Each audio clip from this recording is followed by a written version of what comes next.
नमस्कार दोस्तों, एक बार फिर से आपका बहुत बहुत स्वागत है मेरे यूट्यूब चैनल पर जिसका नाम है दीप टेक्नो, जहां पर आपको आईटी फील्ड और कंप्यूटर से जुड़ी हुई लेटेस्ट टेक्नोलॉजी की इन्फॉर्मेशन काफ़ी डीप में मिलती है।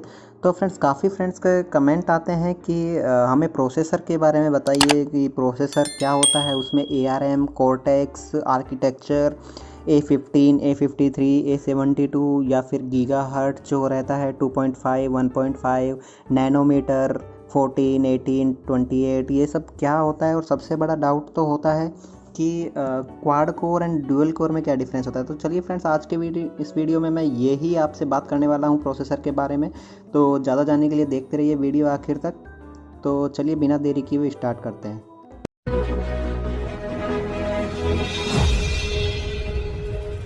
तो फ्रेंड्स, इस वीडियो में मैं आपको प्रोसेसर्स के बारे में इस तरह से एक कहानी के फॉर्म में, एक स्टोरी के फॉर्म में इस तरह से समझाने वाला हूं कि आपके सारे बेसिक कॉन्सेप्ट्स क्लियर हो जाएंगे। तो दोस्तों, मान लेते हैं कि आपके पास कोई ज़मीन का टुकड़ा है और वहां पे आपको बनानी है एक बिल्डिंग, एक ऑफिस के लिए, जहां पे बहुत सारे एम्प्लॉयज़ आएंगे जो आपके लिए काम करेंगे और आपको एक फाइनल रिजल्ट देंगे। तो फ्रेंड्स, वो जो मैंने ज़मीन का टुकड़ा नाम लिया है, मान लीजिए वो एक सिलिकॉन की वेफर है और उसके ऊपर आप अपना प्रोसेसर बनाना चाहते हैं, यानी कि आप अपनी एक बिल्डिंग बनाना चाहते हैं ऑफिस के लिए। तो वो ऑफिस आपका एक प्रोसेसर रहेगा। तो देखिए फ्रेंड्स, आपके पास ज़मीन तो ठीक है, लेकिन उस पर ऑफिस बनाने के लिए, बिल्डिंग बनाने के लिए आपको चाहिए एक अच्छा आर्किटेक्ट जो कि आपको एक अच्छा नक्शा बना के दे पाए उस बिल्डिंग का, ऑफिस के लिए। अब आप नक्शा खुद भी बना सकते हैं, लेकिन अगर आपको चाहिए कि उस ज़मीन का पूरा काफ़ी बेहतर तरीके से इस्तेमाल हो, तो आपको जाना पड़ेगा एक अच्छे नक्शे बनाने वाले के पास, एक अच्छे आर्किटेक्ट के पास, ताकि उसका पूरा सदुपयोग हो सके। तो फ्रेंड्स, यहाँ पे अगर हम बात करें मोबाइल फ़ोन के प्रोसेसर्स की, तो बात आती है आर्म की। तो फ्रेंड्स, ARM, आर्म्स कंपनी का पूरा नाम है एडवांस रिस्क मशीन, जो कि बनाती है नक्शे प्रोसेसर्स के लिए। वो नक्शे होते हैं मोबाइल फ़ोन के प्रोसेसर्स के लिए, और यहाँ जो नक्शे हैं वो तरह तरह के बनाए जाते हैं, जैसे कि कोर्टेक्स A7, A15, A53, 57, 73, 4, इस तरह के। अब देखिए फ्रेंड्स, सिंपल सी चीज़ है, नक्शा जितना एडवांस होगा, जितना अच्छा होगा, उतना ही ज़्यादा अच्छा यूटिलाइजेशन आपको देखने का मिलेगा आपको उस ज़मीन का। मान लीजिए नक्शा अच्छा है, तो एक नक्शे के लिए आपको एक मीटिंग रूम और 3 नॉर्मल ऑफिस रूम मिल जाएंगे। अगर आपका और भी एडवांस नक्शा है, तो उस उतनी ही ज़मीन पे आपको 2 मीटिंग रूम और 5 ऑफिस रूम मिल जाएंगे। तो फ्रेंड, डिपेंड करता है कि आपका नक्शा कितना अच्छा है, उतनी ज़मीन के यूटिलाइजेशन के लिए उतना ही बेटर आपका ये प्रोसेसर होगा। फ्रेंड, बात करते हैं dual core, quad core and octa core की। तो फ्रेंड्स, इसी को जस्ट एग्जांपल लेते हुए हम ये मान सकते हैं कि मान लीजिए आपको अपनी ऑफिस के लिए कितने मंजिल की बिल्डिंग बनानी है। अगर आपको 2 मंजिल की बिल्डिंग बनानी है तो डुअल कोर हो गया, अगर आपको 4 मंजिल की बिल्डिंग बनानी है तो क्वाड कोर हो गया, 8 मंजिल के लिए 8 ऑक्टा कोर हो गया, और 10 मंजिल के लिए डेका कोर हो गया। तो एकदम सेम टू सेम चीज़ है आपके प्रोसेसर में। आप ये मानिए कि आप कितने अलग अलग तरह के ब्लॉक्स डिज़ाइन कर रहे हैं, एकदम सिंपल है। अब मान लीजिए फ्रेंड, आपकी ज़मीन पे वो बिल्डिंग बन गई है और एम्प्लॉय उसके अंदर आके बैठ गए हैं।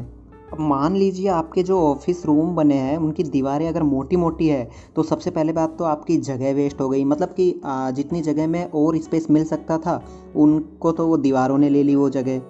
अब दूसरी बात ये कि जब आपके एम्प्लॉयज़ काम करेंगे, तो उनको ग्रुप्स में काम करने के लिए एक रूम से दूसरे रूम में जाना पड़ेगा, कुछ फाइल, ऑफिस, दूसरे जॉब्स के लिए।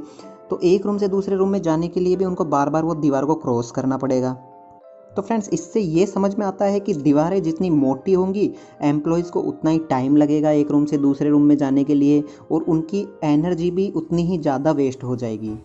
इसलिए हम चाहते हैं कि हमारी जो कमरे की दीवारें हैं वो पतली रहें, ताकि हमें जो काम करने की स्पीड है वो भी ज़्यादा मिले और टाइम भी कम लगे।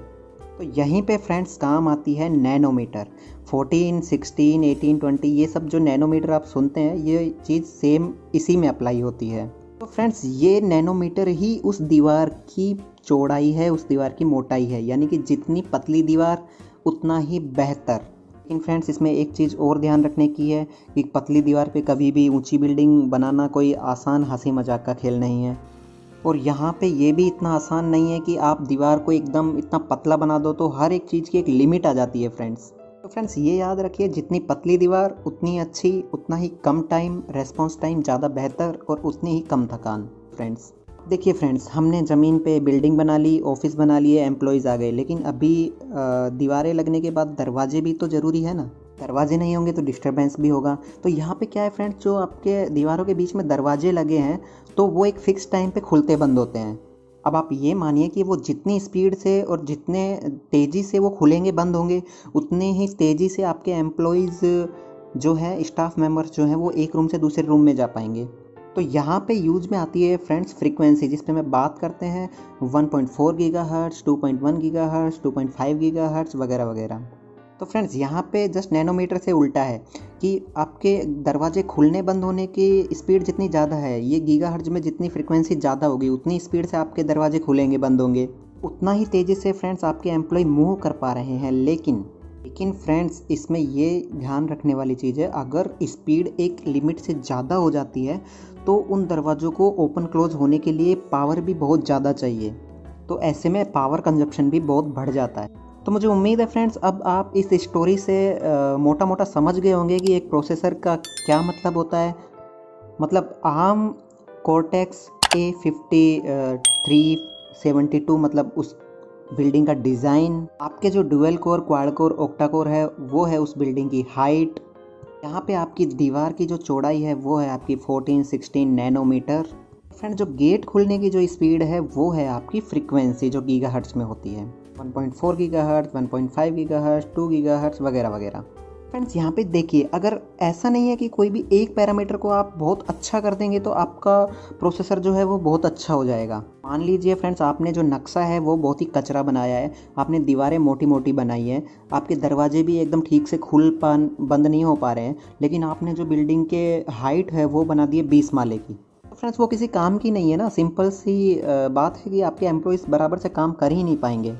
या फिर मान लीजिए आपने नक्शा बहुत ही कमाल का बनाया है, एकदम सुपर बनाया है, सब कुछ, दीवारें भी पतली रखी है, लेकिन आपके जो दरवाजे हैं वो बराबर से ओपन क्लोज नहीं हो रहे हैं, बहुत स्लो हो रहे हैं, तो भी हमें कोई फ़ायदा ही नहीं है कि आपका सब कुछ अच्छा है लेकिन आपके एम्प्लॉय जा ही नहीं पा रहे हैं, इतना एफिशिएंटली काम कर ही नहीं पा रहे हैं।